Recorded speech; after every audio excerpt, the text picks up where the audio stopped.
40 años de democracia, memorias y presente.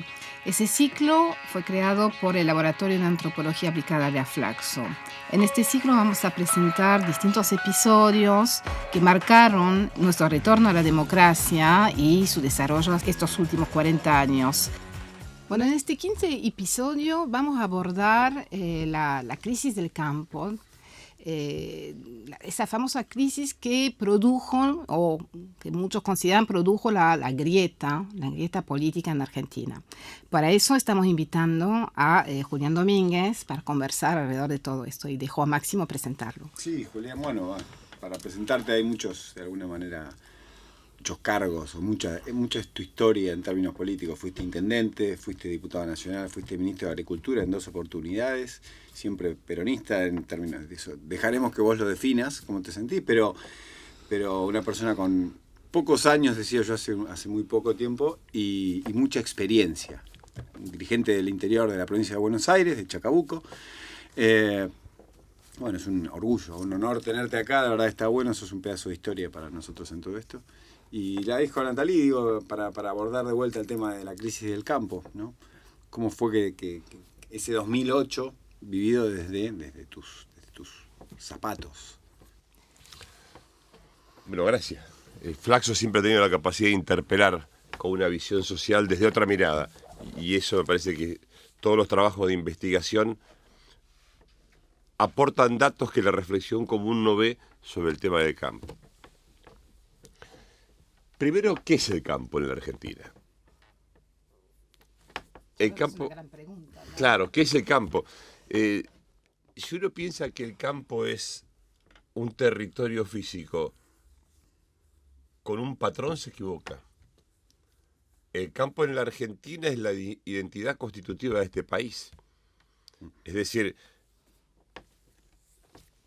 el ganado, el caballo, la producción agropecuaria, la vida del gaucho, la historia del gaucho argentino, las peleas por la ocupación del territorio, las tradiciones culturales, la enorme heterogeneidad territorial que tiene la Argentina con las diferentes expresiones culturales, todo eso es el interior, que en la 125 se sintió identificado con lo que se denominó el campo. Además de todo eso, fueron los egresados de la universidad pública, lo que hicieron la revolución agropecuaria en la Argentina, fue el corrimiento de la frontera agrícola, fue la modernización tecnológica, fue el desarrollo de la biotecnología, fue el desarrollo de Argentina, fue el país que lideró en América Latina la siembra y comercialización de soja, fue la apertura de nuevos mercados, fue un sector que en los últimos 20 años despertó al mundo, tuvo visión del mundo, tuvo negocio a escalas globales, desarrolló el principal complejo portuario de América Latina. Eso fue lo que se identificó en el conflicto del sector agropecuario como el campo. Claro, y sin embargo, el campo es un espacio extremadamente productivo hoy, innovante también. O sea, hay muchas empresas que innovan en el campo. Eso es muy poco sabido también, ¿no? Pienso en Bioceres, por ejemplo.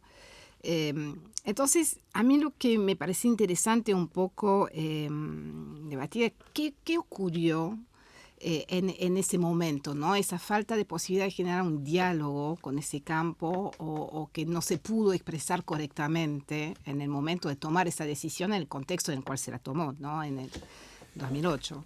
A ver, yo creo que la decisión fue absolutamente acertada, fue un momento de distribución del ingreso en la Argentina necesario. Somos un país federal, finalmente con 45 millones de argentinos, pero con 200.000 establecimientos agropecuarios y 80, 90.000 puntualmente productores agropecuarios, Con lo cual creo que fue una medida acertada, pésimamente instrumentada por... Y acá sí viene un conflicto irresuelto en la Argentina, que ahí, en el conflicto del sector agropecuario, salió a la luz claramente la tensión entre el centralismo porteño y el interior de la Argentina. Es decir, nuestro gobierno quedó en una visión muy centralista, muy porteña, y el resto del país se sintió identificado en una visión más federal, que fue una simulación de la realidad, porque esto no reflejaba la realidad. La verdadera confrontación en la Argentina del centralismo porteño es la importación versus el país productor, quienes vivían del puerto y los negocios del puerto, y quienes vivían de la Argentina productiva e industrial. Y hoy sería el centralismo del sistema financiero en desmedro del sistema productivo. Pero puntualmente en ese momento, los valores del interior, los valores federales, los valores de una Argentina despertaron con ese conflicto. Y hubo interlocutores pésimos, inflexibilidad en la negociación política, y terminó en un conflicto innecesario. Sí, una cuestión que a mí me recuerdo muy bien, o sea, siendo no alguien que es especialista en el campo, era descubrir también la diversidad de los actores, ¿no? Porque siempre uno desde Buenos Aires habla de la rural y de 2, 3 actores. Cuando surge la crisis, uno empieza a ver la realidad compleja. Primero, que el campo no es solo la soja, y que por otro lado el campo son distintos tipos de productores, grandes, más chicos, gente que nunca pisa el campo y sin embargo vive el campo. Claro. Creo que podrías un poco contarnos cómo es eso, porque es parte finalmente de esa ciudadanía un poco invisible y que, sin embargo, es muy importante para el país porque produce gran parte de los insumos para el país. Primero, no te olvides que antes de iniciar con esta pregunta, había 2 cosas que quedaron identificadas en el conflicto del sector agropecuario. Uno es la bandera argentina y otro la Virgen de Luján. Se habían apropiado de 2 símbolos muy importantes, muy caros a la vida y a la historia de nuestra nación. En realidad, cuando vos salís de la General Paz, toda la actividad gira en torno al sector agropecuario. O es ganadería, o es agricultura, pero además son talleres mecánicos, además es la concesionaria porque es el cambio de vehículo, es la venta de semilla, el agrónomo, es el veterinario, es decir, es el albañil que trabaja, es la metalúrgica. Hay todo un complejo que gira en torno a la producción del sector agropecuario. Eso fue lo que no pudo comprender nuestro gobierno, y no pudo comprender el peronismo. Y terminamos peleándonos con un sector que centralmente tiene una visión nacional, muy nacional, tiene una visión muy vinculada a la producción y a la tierra, tiene una visión culturalmente muy vinculada a la inversión. El productor agropecuario invierte en el país, invierte en maquinaria. Primero compra la camioneta, después cambia el tractor, después cambia la maquinaria, después arregla la casa, después le compra un departamento al hijo, pero no es un inversor que con su renta especule, es quien invierte los recursos en el país. Además, en la Argentina hay un fenómeno que tiene mucha historia, que son las cooperativas agropecuarias. Es decir, las cooperativas agropecuarias, sobre todo en un sector de la provincia de Santa Fe, Córdoba y Buenos Aires, juegan un rol muy importante en la vinculación y en el arraigo en cada una de las comunidades de nuestro país. Además está el complejo de los colegios agrotécnicos, de familias que se forman en los colegios agropecuarios, y de las universidades. Es decir, el interior funciona en gran medida por el aporte que hace el campo argentino, quedó demostrado en el 2023, una sequía que impacta sobre el 50% de la producción agropecuaria y un país que todavía no logró reemplazar con su desarrollo científico, tecnológico e industrial el ingreso de divisa que representa el sector agropecuario. Entonces no sería una paradoja esta disputa, ¿no? O sea, que hay algo ahí, ¿en qué me explicás finalmente esa ceguera de la política, finalmente a nivel nacional, ¿no? Porque en el fondo uno, cuando es ministro de Economía, sabe cuáles son sus ingresos en principio, ¿no? ¿En qué se explica? Primero hubo un debate que no se dio en nuestro gobierno. Yo no era miembro del gobierno todavía, pero me siento políticamente peronista y parte de esta etapa histórica. No hubo un debate, no fuimos escuchados quienes transmitíamos del interior una visión absolutamente diferente a cómo construir un diálogo con el sector agropecuario. Nosotros sosteníamos que no se le podía dar la espalda al campo argentino. Una cosa era discutir, otra cosa era plantear necesidades que hacen al interés general de la nación, pero otra cosa era meterle la mano en el bolsillo y agraviarlo, como se lo hizo. Y centralmente la conducción de esa etapa estuvo al frente de una dirigencia muy porteña, muy de la capital federal. ¿Vos crees que tiene que ver esto que vos decís con el triunfo de una visión, o mejor dicho, con el cambio después del 2009 de una política diferente, digo, cuando vos mismo fuiste nombrado ministro, ¿no? Si mal no recuerdo. A ver, yo no la conocía la presidenta, me convocaron por este tema, yo tenía una visión crítica y bueno, la condición era darle un tratamiento, darle la jerarquía política de lo que representa el sector agropecuario. ¿Cuánto influye en esta decisión de cambio de política o de cambio de mirada, no solamente el conflicto del 2008, sino también el resultado de las elecciones de 2009? A ver, yo llego con una visión política y tengo un planteo que es necesariamente político, porque yo le dije, el problema es pensar, y acá está la incomprensión de lo que representa el sector agropecuario, pensar que este era un problema económico. Centralmente se había convertido un tema económico gestionado muy mal políticamente en el principal problema político de la década, y lo fue, porque fue después el conflicto político que dio origen a una conformación heterogénea como fue el PRO en la Argentina. Claro. El conflicto del campo gesta el nacimiento del PRO. De hecho, así fue. Creó la estructura y la organización. Y la narrativa. Y la narrativa. Y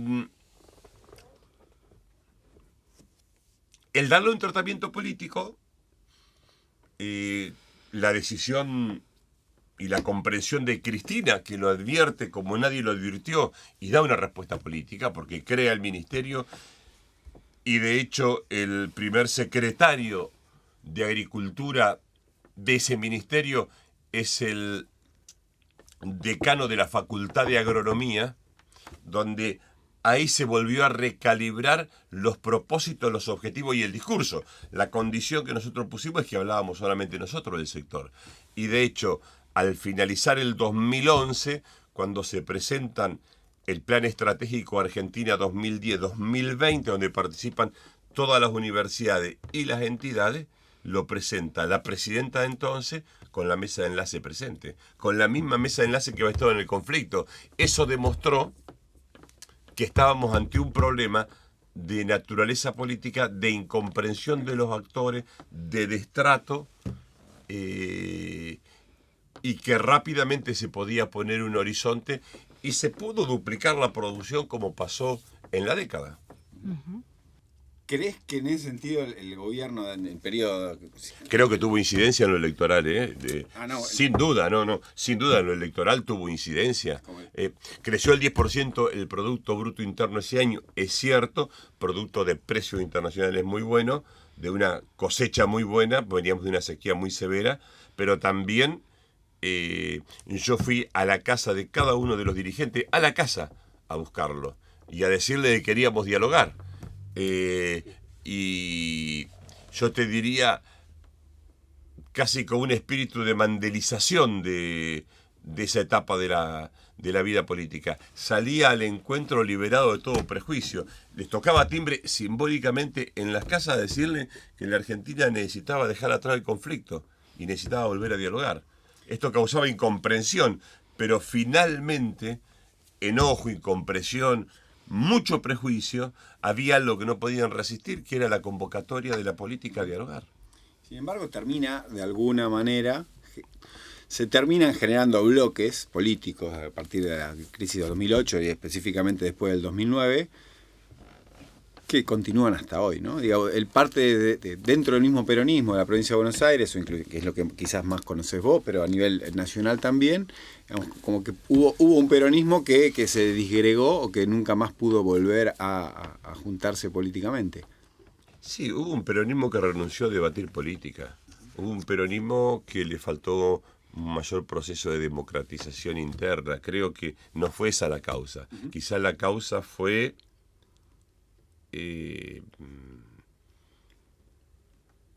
el deterioro de nuestras propuestas políticas, el deterioro de una visión propositiva que anticipara los tiempos que venían, el deterioro de no advertir claramente las consecuencias del país que dejamos en el 2015, parece que quedó bastante claro, pero no las que tomamos en el 2019, y eso me parece que fue un costoso pago que tuvimos.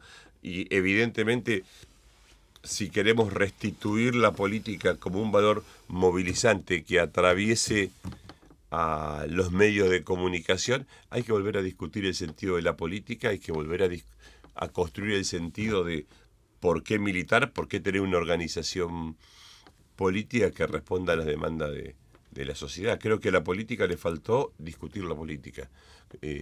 Se claudicó, la política se convirtió más bien en grupos cerrados, grupos de intereses que no respondieron a la lógica del interés general de la transformación de la sociedad, sino que respondieron a la lógica de grupos de intereses. De hecho, por primera vez el enojo y la protesta no estuvo en el peronismo. Uh-huh. Sí, vos bien dijiste, la grieta ha sido el negocio de las minorías del privilegio, ¿no? O sea, uno siente un poco que la política dejó de lado justamente hablar para el todo, ¿no? O sea, que... Totalmente, yo creo que aturdió la grieta, aturdió el debate, permitió entregar los intereses centrales del país a través de endeudamientos escandalosos que atentaron contra el país y lo condicionan en los próximos años. Y sin duda la grieta fue el vehículo del atraso de la sociedad argentina y del debate en la política argentina, porque se reemplazó el debate, la reflexión y la idea política durante una década por el debate periodístico. Y ahora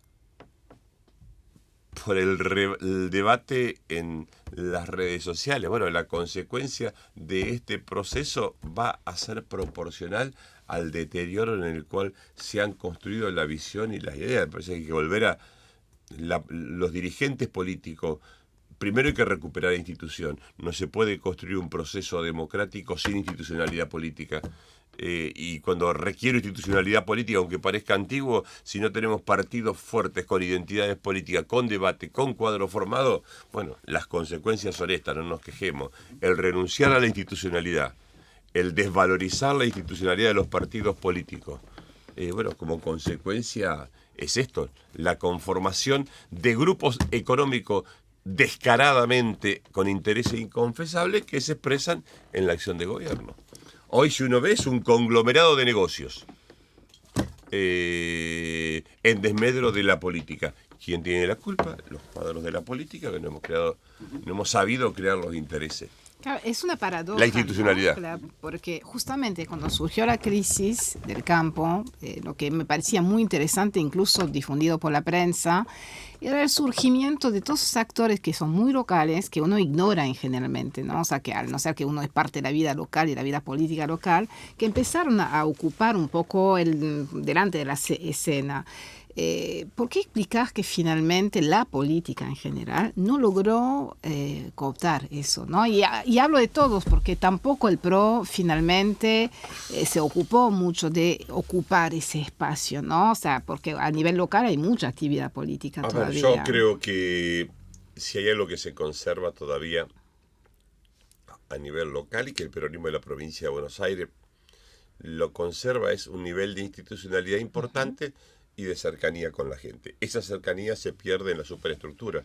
Es decir, acá hay que volver a consultar al pueblo y que sea el pueblo quien decide los representantes que lo elijan a través de la participación de las comunidades, sino los dirigentes están muy distantes de la realidad productiva y económica, porque finalmente en una nación que tiene intereses, los representantes políticos deben representar los intereses de esa comunidad. Si no están vinculados a los negocios de la comunidad, a los intereses económicos, al desarrollo y al conocimiento necesario para que esa comunidad crezca, a las vulnerabilidades y a las capacidades, es ahí donde se produce el divorcio de la política.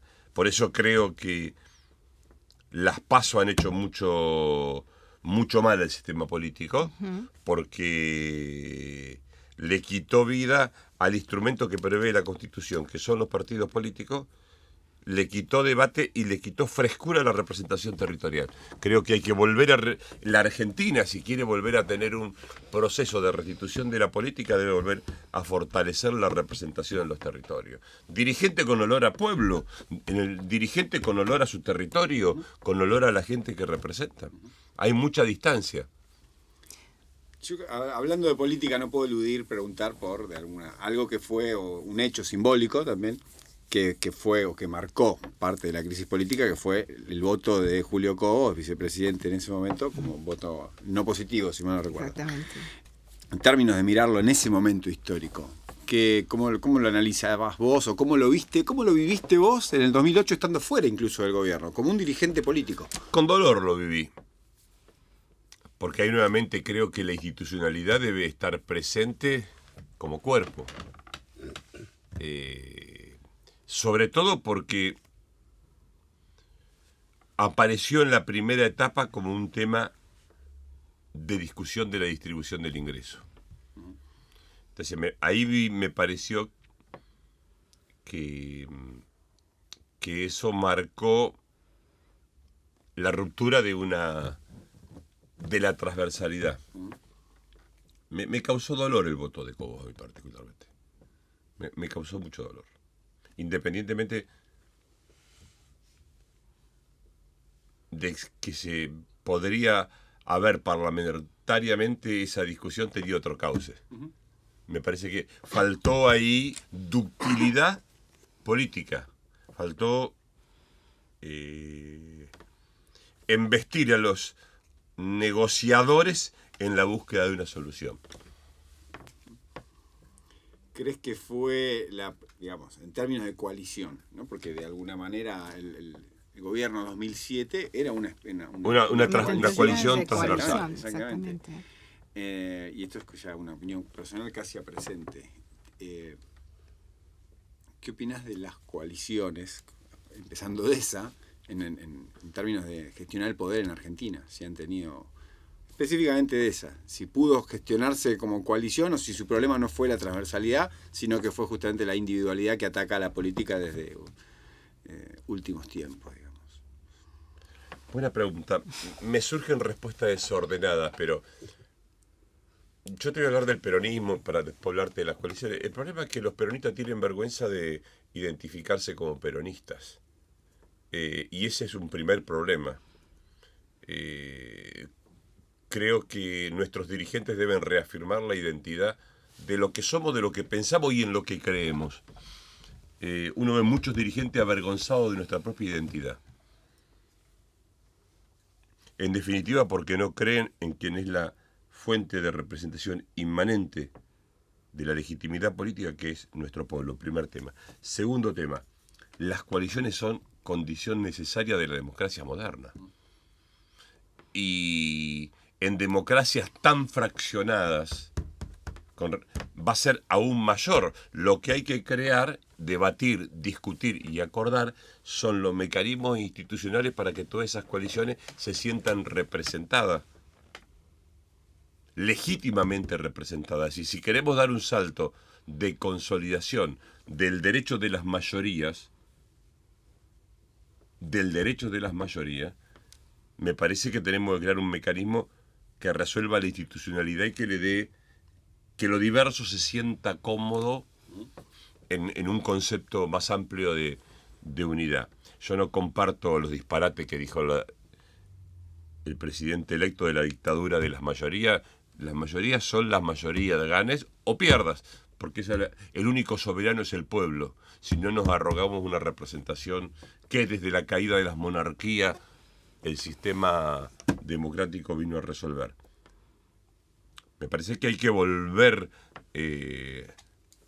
a la interacción, hay que volver al diálogo, al debate, a la reflexión, pero sobre todo, si queremos que haya un triunfo de la política como un eje de construcción de sentido y una fuerza superior de la sociedad, los dirigentes políticos tendrán que volver, en el caso del peronismo, a participar en los ámbitos de debate locales, en los ámbitos partidarios, fortalecer la representación y crear una nueva confianza en la legitimidad y en la sabiduría de nuestro pueblo, porque no está en el mundo de las ideas donde se va a encontrar el destino, lo mejor para el destino colectivo de los argentinos. Va a estar en escuchar la sabiduría que tiene el pueblo argentino en la búsqueda de su destino. Yo tengo una última pregunta que sí me pareció interesante, algo que mencionaste, ¿no? O sea, y que justamente me parece central. En el 2008 la discusión de justamente las retenciones tenía que ver con un proyecto de redistribución, ¿no? ¿Por qué crees que ese debate no se pudo dar, ¿no?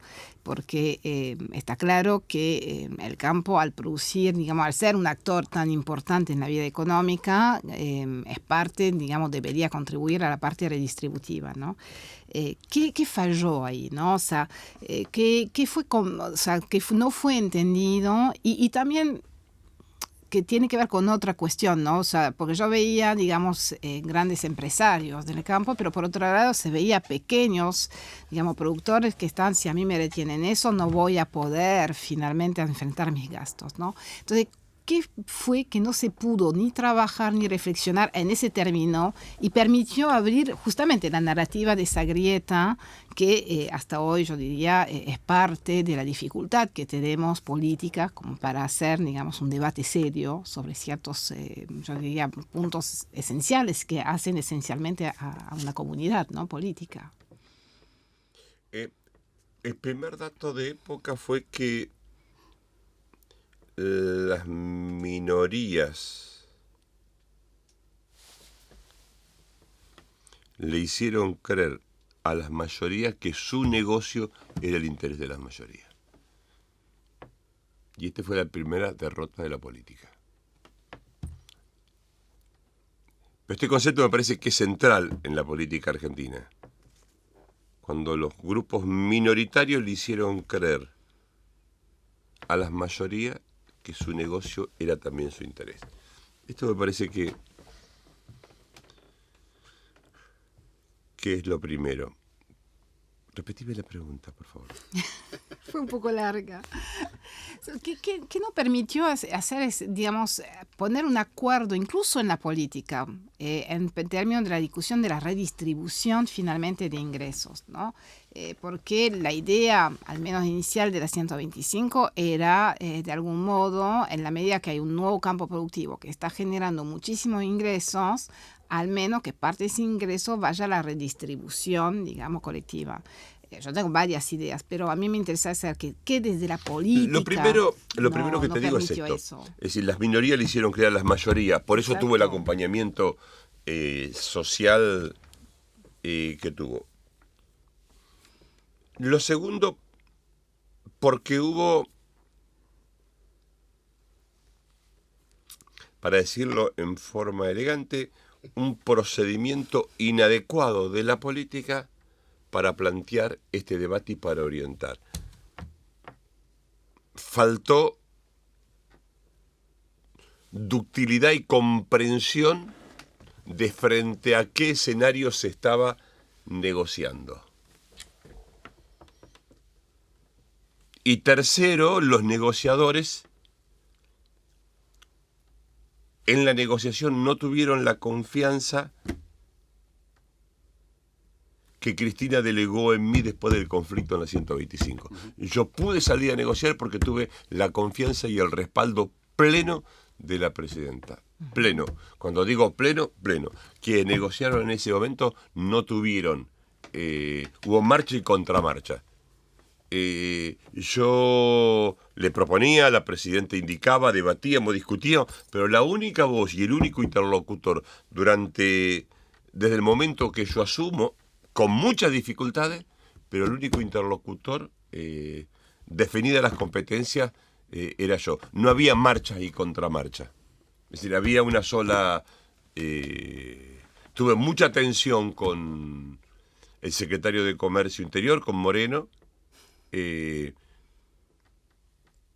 También que tenía diferencias con el modo que expresaba sus ideas, pero teníamos una visión común de cómo gestionar este proceso de tributar al bien común. Lo que sí te puedo decir es que el interlocutor, finalmente, o las decisiones, Cristina me respaldó para que yo las tomara, cosa que en la negociación hubo mucha marcha y contramarcha, y aparecieron muchos interlocutores que desacreditaron y deterioraron la confianza que fue generando el caldo de cultivo para que los grupos económicos que operaban en el conflicto le hicieran creer a los argentinos que estaba en juego el interés de las mayorías.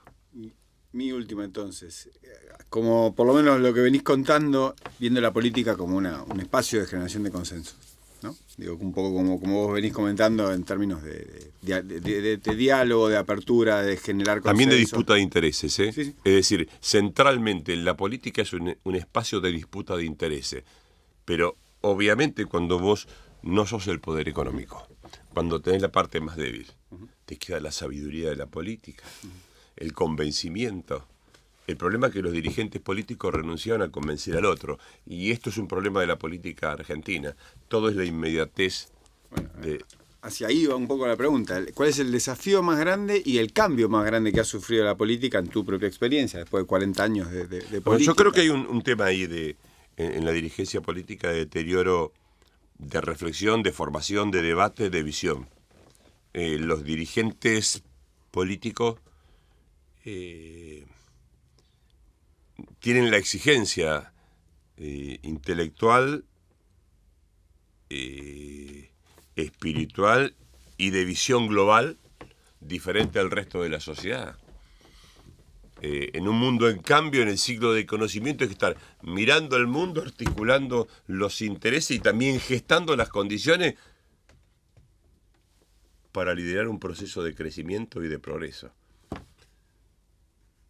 Con lo cual hay que volver a la política. Volver a la política. Los instrumentos de la política son los instrumentos, es decir, la comunicación, las redes, el nuevo lenguaje, pero hay algo que es el sustrato, que es el espíritu, que eso es irreemplazable. El alma de la política solamente se lo pueden dar los militantes y los cuadros políticos. El problema es que tenemos todo lo otro sin ese espíritu, sin ese juicio movilizante, transformador, que lleva cada dirigente en su interior y en su reflexión. Si eso no está, la política solamente es la administración de negocios, de patrones que tienen detrás los hombres que están en la representación institucional. Y la representación institucional se convierte en una payasada perfecta, en una ficción, en una obra de teatro como la que empieza el próximo domingo. Bueno, muchas gracias. A Creo ustedes. que ha sido muy interesante. 40 años de democracia, memorias y presente. Ese ciclo fue creado por el Laboratorio de Antropología Aplicada de Aflaxo.